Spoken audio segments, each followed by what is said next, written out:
when Parliament passed the organic law on integrity of political parties. Honorable Governor, my apology, I interrupt you. The opposition have distracted my mind and I don't hear the question you're directed to.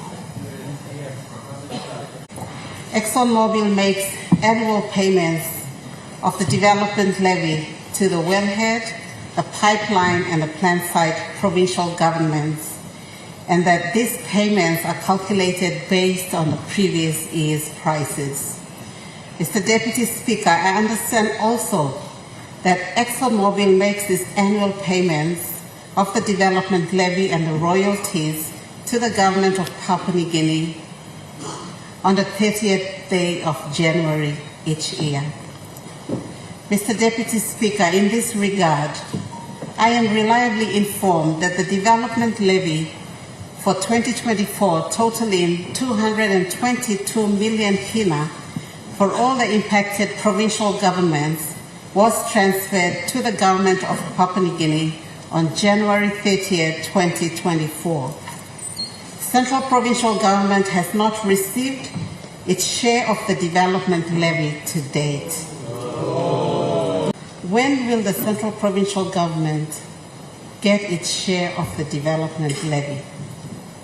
Honorable Governor from MARAPE.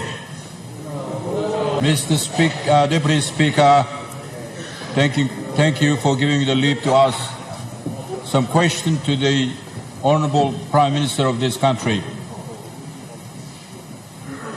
Mr. Deputy Speaker, when Parliament passed the organic law on integrity of political parties. Honorable Governor, my apology, I interrupt you. The opposition have distracted my mind and I don't hear the question you're directed to. The Prime Minister. Go ahead, Governor. Mr. Deputy Speaker, I direct my question to the Prime Minister of the country. The ONEILL law, which were struck down by the Supreme Court as unconstitutional. Those provisions, before they were struck down by the Supreme Court, were there to solve a problem on the operation of political parties in this country. And when the Supreme Court struck it down, those problems re-emerged again. Now we are living through those problems again right now, this red-hot minute. So this is where there's a need for us to look at that part of the ONEILL law and have it rewritten again to conform to other parts of the Constitution. The problem is still there. So I've spoken about this when I was previously in government, that we should look at rewriting it to make it conform with the other parts of the Constitution. So can I ask if there has been any work in progress with a view to reintroducing those provisions but written in another way to bring in some discipline? The parties must be given strength in this country. When you erode the strength of the party system and it becomes an individual choice, it's more chaotic to manage than if we're dealing through the party structure. So we have to relook the role of parties in this country. Again, that vacuum is also leading to the cannibalization and death of small parties, like the one I'm a member of. I bring in members from out there during the election through hard work, only to be robbed of my membership by the larger parties, especially those in government. So it's killing off the party system. So we need to reintroduce those provisions to protect the small parties, protect the party system as a whole, avoid situations like this. So can the Prime Minister give us some assurances that some work is going to be done to reintroduce those parts? And perhaps the Attorney General should also take note of this, and both of them should give us some solutions, because the problem is still there. Yesterday we wasted a lot of time on the Christian thing. There's no problem with our Christianity, Mr. Speaker. Member, this is where our problem is.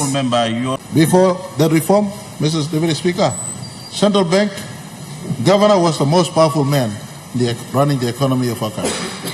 He had reported to no one, and if he chose to drink and relate in a pub with the Prime Minister of the day, he will choose to relate, and they construct a policy at their whims.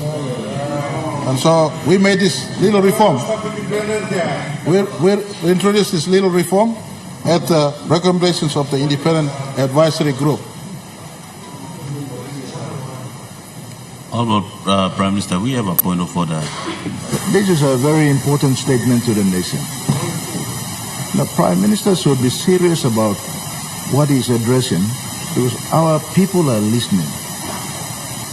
Don't personalize issues and tarnish people's name who cannot defend themselves in this house. And stop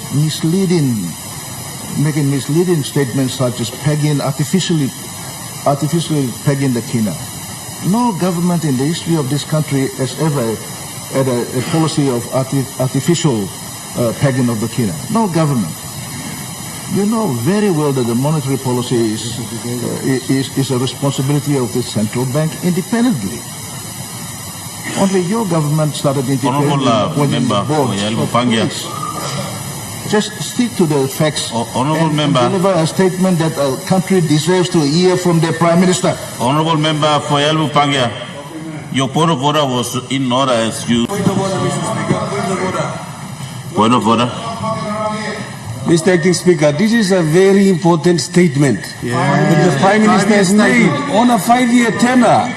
How can you adjourn debates, Mr. Speaker? Honorable Member for Finsafen. For one, Mr. Acting Speaker, for one, the country has seen that we have done this. We need to be able to contribute. You can't further debate on this one. You can't put it to the next session, Mr. Speaker. Honorable Member for Finsafen. The Chair have already recognized that the Prime Minister have moved and the Leader of Government Business have moved. Parliament have agreed that the statement of the Prime Minister will be debated in the later date of session. Therefore, I will assure the House that this motion will be the paper will be brought back in the order of the day, that this can be allowed for debate. As the Leader of Government Business had said, Honorable Opposition Leader, you resume your seat while the Speaker is talking. And I made it very clear to the House that this House will still debate on this as the motion have already been agreed to. I've already made a ruling and the motion have agreed to.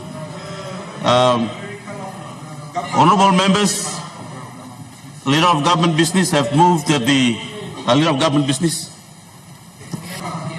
We got point of order.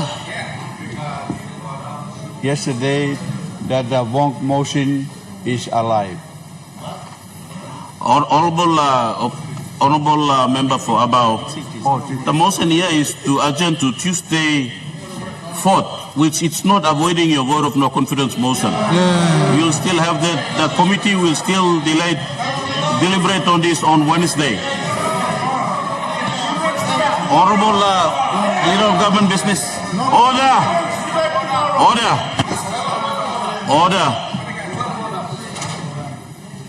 Leader of Government Business.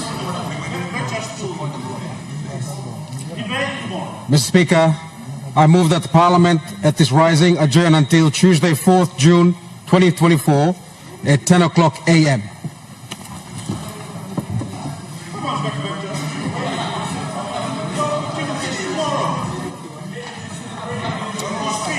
Honorable Leader of Government Business, you rephrase your motion.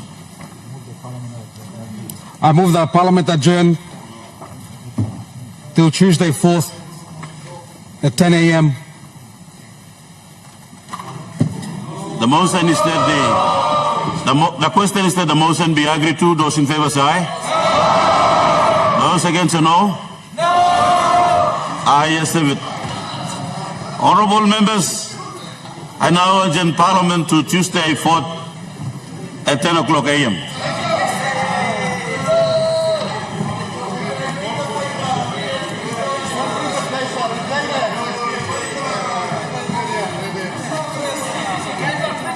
Order.